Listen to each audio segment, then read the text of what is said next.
Last summer, Warren Buffett and Bill and Melinda Gates launched the Giving Pledge, an effort to invite the wealthiest individuals and families in America to commit to giving a majority of their wealth to philanthropic and charitable organizations, either during their lifetime or after their death. Each person who signs on will make their statement publicly, along with an explanation letter about their decision to pledge. By early August 2010, 40 of the wealthiest families and individuals in the U.S. committed to returning the majority of their wealth to charitable causes by taking the Giving Pledge. Now there are 69 who have signed on, from Ted Turner to Michael Bloomberg, George Lucas to David Rockefeller, to Jeff Skoll, Pierre and Pam Omidyar, and Mark Zuckerberg.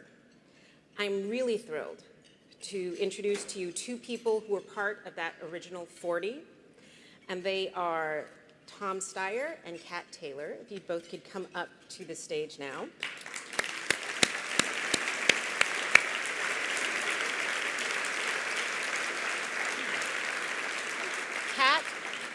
Kat and Tom are founding directors of OnePacificCoast Bank and Foundation. And the bank is a triple bottom line community development bank, lending in low-income communities to support local economies and job creation.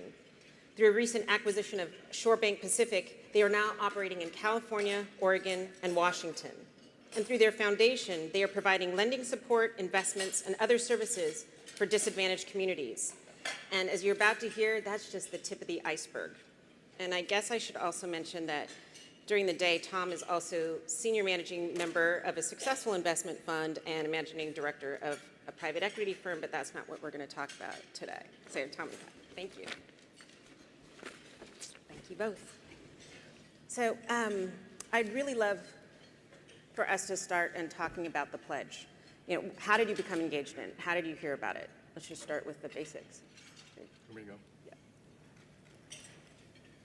Well, I would say I have a modest relationship with Warren Buffett, and I had heard about it in general, and he called me up about it.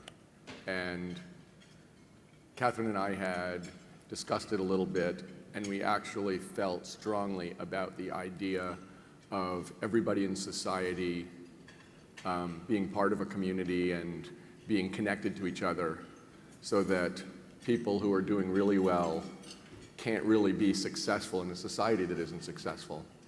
And the more that we're tied together explicitly, the better off we all are and the more likely we all are to be successful. So we thought that really what those guys were doing was to explicitly state that people who were doing really well saw that commitment, understood it, and honored it at a time when, you know, the fraying of relationships in American society is obvious, and they were, I thought, pushing hard the other way towards the idea of, you know, one society, one common boat sailing into the future. Right.